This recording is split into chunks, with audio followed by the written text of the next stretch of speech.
then you have to ask again the second question, which is how many people earn more than Abel, or more than $6,000?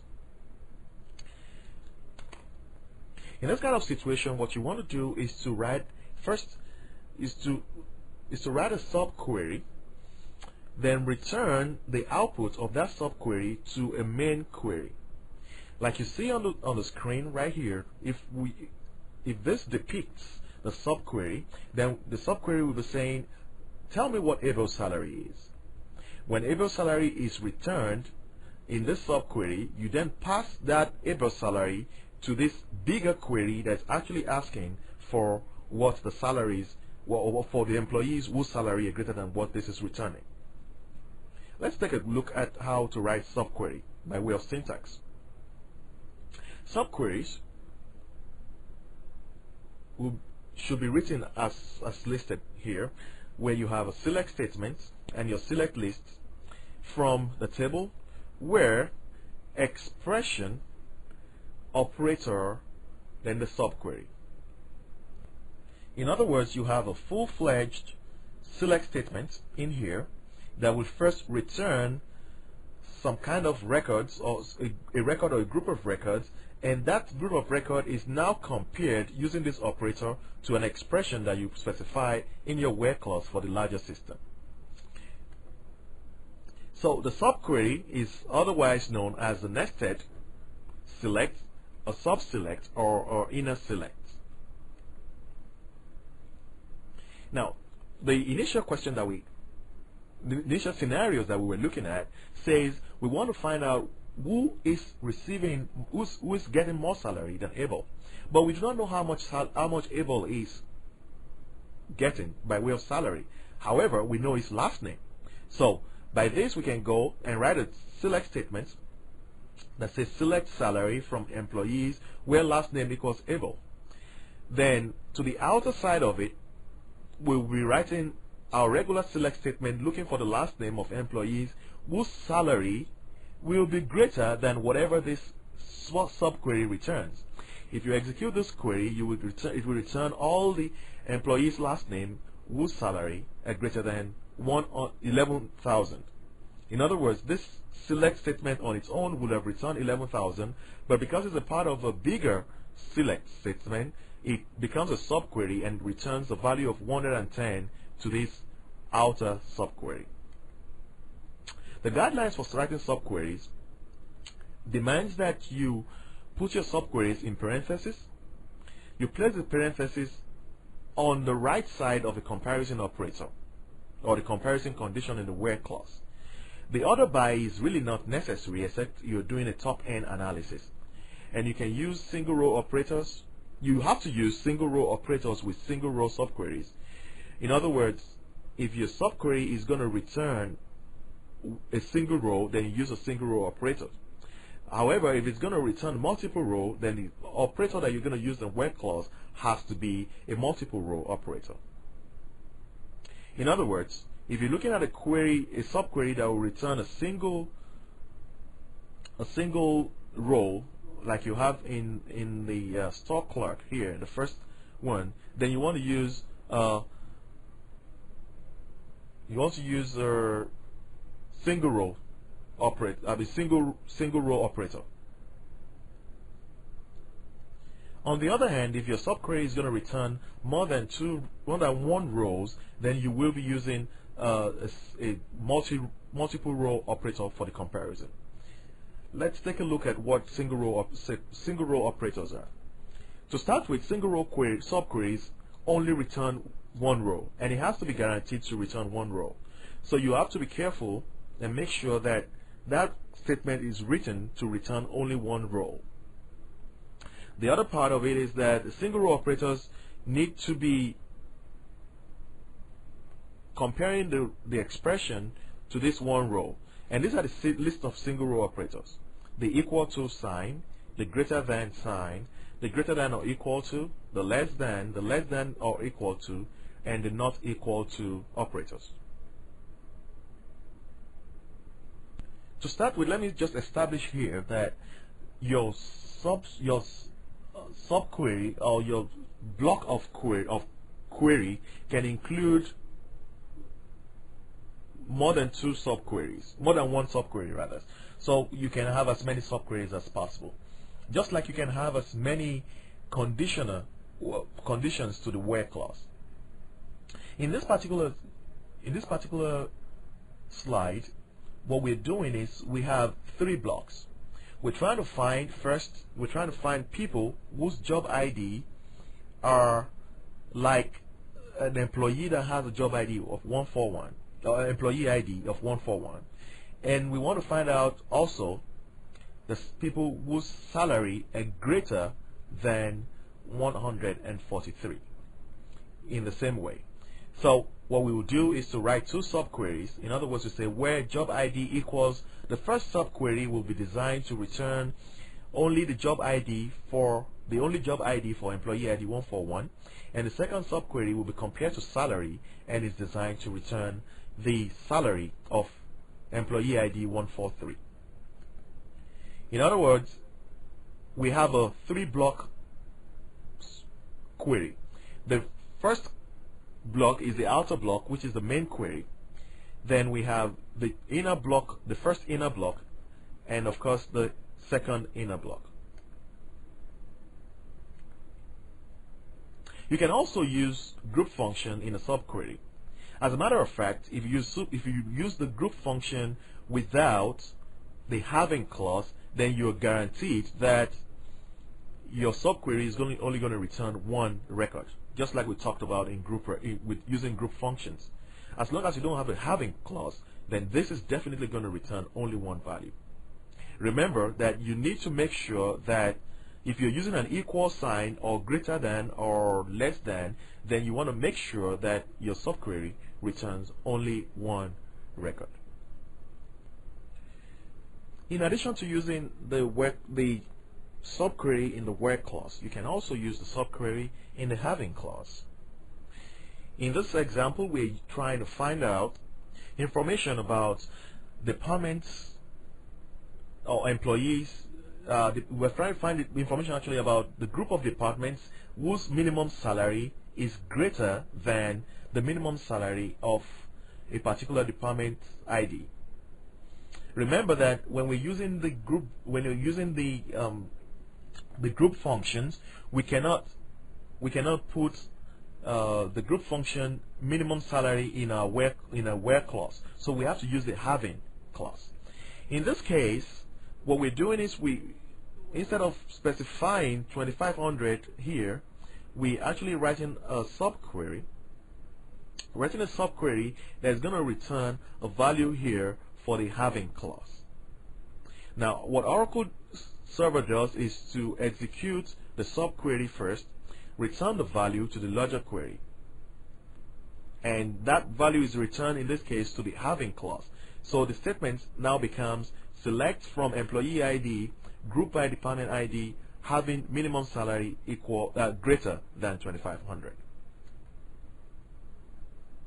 Now here is an example of where we can have an issue if we do not use a proper operator with our type of subquery.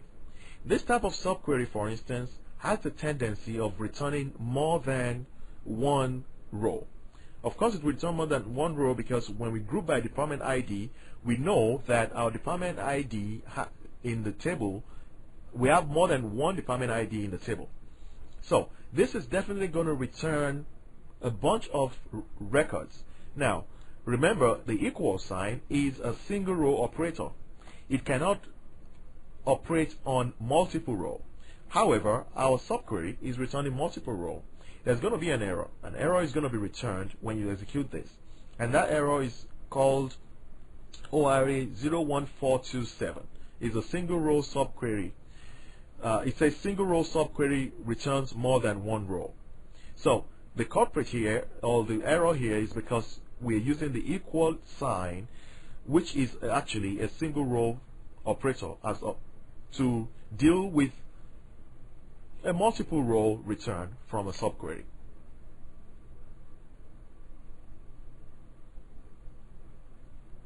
Just to test your understanding of previous concept that we've talked about, I have a question here.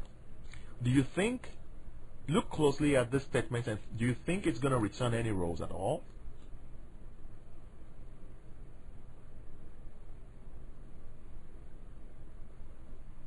To help you further with that question, consider that subquery, the subquery in here.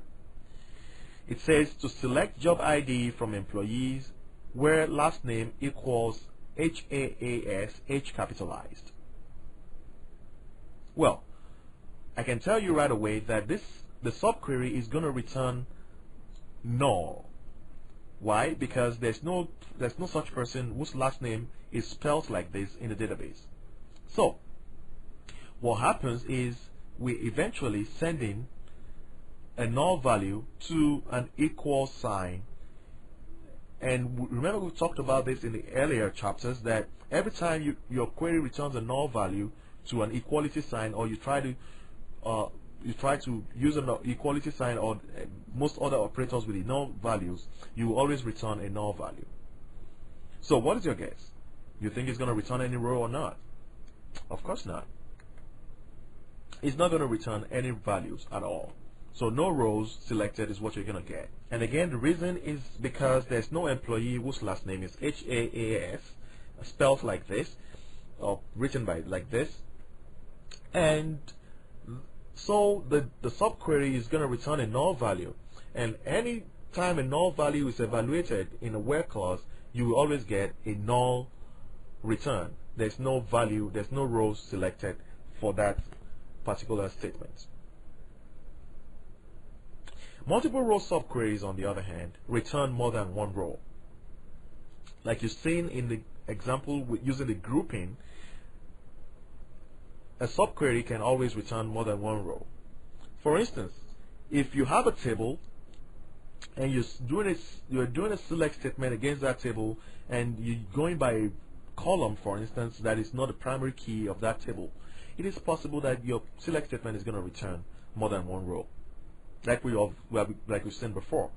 Now, you can still use this kind of statement in a subquery, especially if one of the values is one of the unique, or the whole set of values will still be important to you. To do this, you'll be using any of these three operators: the in operator, the any operator, and the all operator. The in operator in itself actually is checking to see if the condition that you specify is part of the set that is returned. So if it is equal to any member of that list, or the any value compares that value to each value returned by the subquery. The all value, on the other hand, compares value to every value returned by the subquery. Let's see how this works. Now consider this select statement. In this select statement, what we're effectively trying to do is we're trying to get the last name, salary, department ID from employees for everyone that receives the minimum salary from all the departments. So what we do is, first we write a subquery that says select minimum salary from employees grouped by department ID. Obviously, this is going to return the minimum salary for every department, and that is of course more than one record. Now, then, so when we execute this, it's going to return 2,500, 4,200, 4,400, 6,000, and on. And this is now passed on to the select statement. Of course, you can see how this is going to work with that, because the in operator will work with a list, a specified list. So in essence, this select statement then is equal, or is effectively the same thing as writing it in this manner if we, for instance, had known what the minimum salaries are for each group. The any operator is also a multiple rows operator, and it can be used for multiple row subqueries. In this case, what we're saying is that we want to see the employee's last name, the employee ID, last name, job ID, salary, and from employees where the salary, whose salary less than any of the salaries returned by this subquery. Remember though that in this case we're actually using the any operator along with the less than. So what we're saying is I want to see the people whose salary is less than this set of records. In other words, the salary of employees whose job ID is IT programmer. Okay, so this subquery on its own will return 9,000, 6,000, and 4,200, and the minimum of them is of course 4,200. So which means we want to see people whose salary are less than 9,000, less than 6,000, and less than 4,200. In other words, the greater than, the less than any will return any value of the set. It will return the any values that is less than the values set returned. So every time you have greater than any, you're saying it's more than any values of the set returned. In other words, it's more than the maximum of the set. And you have less than any, like we have here. We're saying it has to be less than the any of the values returned by the set. The one that is of course peculiar is the one that says equals any. If you have equals any, in other words, you're essentially saying you want to see it if it's equal to any of the values. In other words, you're saying it's the same thing as using the in instead of equal to any. The all operator, on the other hand, is almost like the direct opposite of the any operator. In other words, it does compare this salary on the left hand side to the salary, to all of the salaries that are returned. And if you notice that, if you look at the record set that is returned, you find out that all the salaries are less than 9,000, 6,000, and 4,200. What this select statement is trying to do is to list all the people that do not have a subordinate. In other words, they don't have anybody reporting to them. In other words, the employee ID does not exist in somebody else's manager ID. Now, logically, this should work. However, because of the way the data is in the table, it is not going to return any row. And the reason is that the way the data is set up in the table, for some reasons, for that reason, the select statement, the inner block, will return, along with some proper values, it will return some null values. And because of the presence of the null value, this whole thing will have a not in compared to some lists that include a null value. And the whole thing will return a null value. Now, the way to write this is to make sure that this select statement does not return a null value. And the way to ensure that is to put a where clause along with this that says manager ID is not null. In this lesson, you've learned how to identify when to use a subquery to solve a question, and how to write subqueries when a query is based on unknown value. Practice number 6 helps you to understand and reinforce your learning of how to create subqueries to query values based on unknown criteria, and how to use a subquery to find out which value exists in one set of data and not in another. We'll show you how to use subqueries to solve real-life problems. Assuming we have a problem like this that we need to solve, and the question is for us to list the names and department ID of all employees that are based in the city of Seattle. As you can see from here, with your familiarity with the employees table, you know that the employees table does not have the information about a city. Let's take a look at the other tables that we have. Let's start with the employees table. If I decide to select star from employees,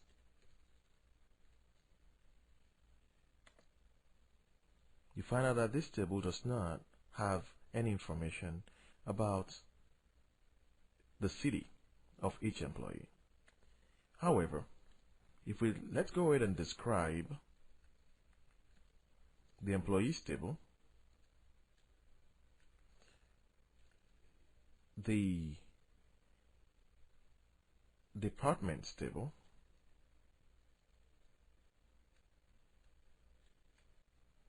and the locations table. Let's go ahead and execute this.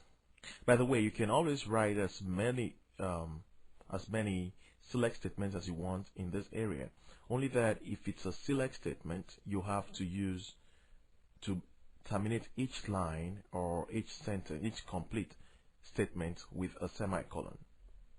You don't have to do this in the case of describe, because describe is not a select statement. We're gonna we're gonna talk about how to differentiate between what is called a DML and what is called a DDL in future chapters. So I'm going to go ahead and execute this, and the description is given for me for employees table, for departments table, and for the locations table. If you pay attention here, you see that in the locations table we have the city. So if we can get the city information from the location table. Once we identify the city we want, then we can take the location ID for that city and bring it up to the departments table. In the departments table, we have a location ID showing up, so we can tie this back to the location ID that we retrieved from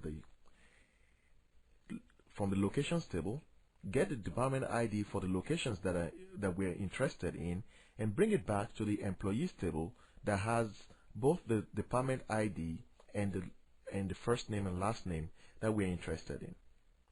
So in essence, let's go ahead and write a select statement, so it's going to give us a feel of what we need to get. I'm going to start with the location table. So I'll do a select star from locations table. And I will move this down.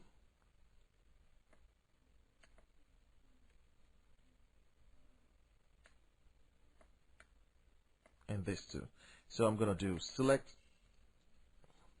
star from employees and do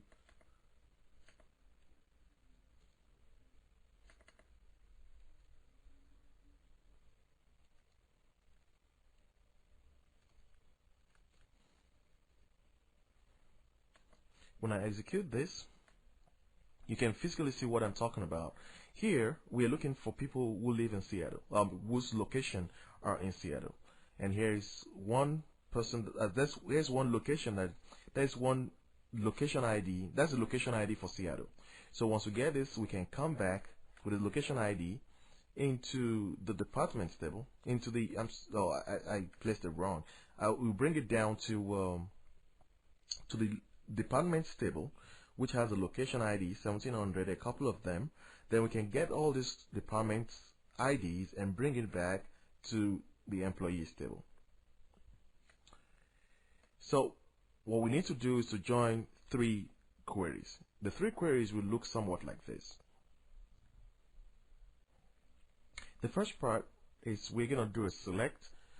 We'll do a select the location ID from the locations table where the city, I'm using the lower here just to reinforce the function that we talked about, where lower city equals Seattle. Then the rest I will still leave open until we can construct our subqueries altogether.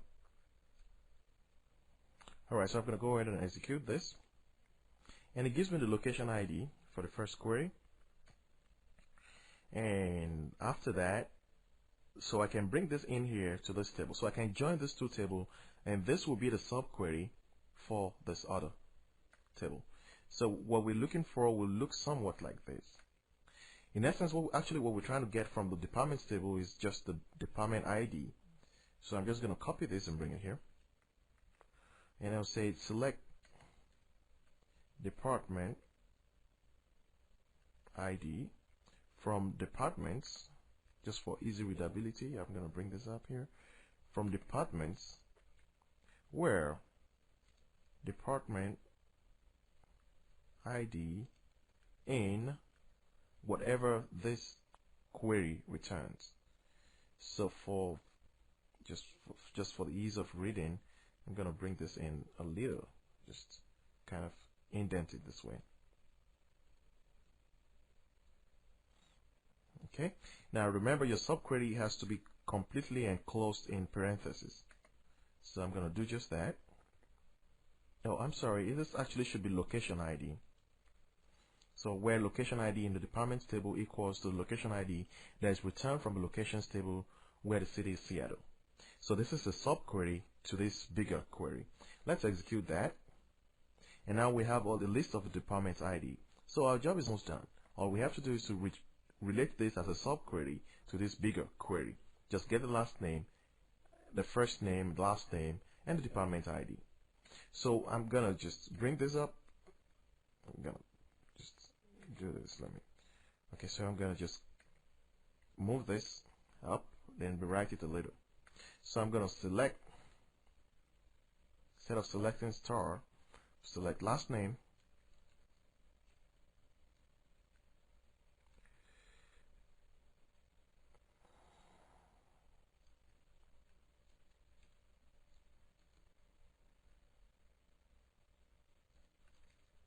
first name, because that's what they ask for. They want to get a name. So I'm going to do last name, comma, first name as name, then the department ID as DEPT, from employees, where department ID is in whatever is returned from this bunch of queries, from this bigger query with subquery. So in essence, what we're doing here is we're actually having a query with two subqueries all nested out. So it's a triple nested subquery, if you will. And I'm just indenting this a little to make it more readable for you. Okay, so the first, again, then I have to make sure that I close up the parentheses, by the way, before the semicolon. Alright, so the first subquery is this right here, which is going to return the location ID for Seattle. Once we get the location ID for Seattle, then the next subquery will give us the department IDs in that location ID. Then the main query itself will give us the last name, first name, department ID for the employees that are in there.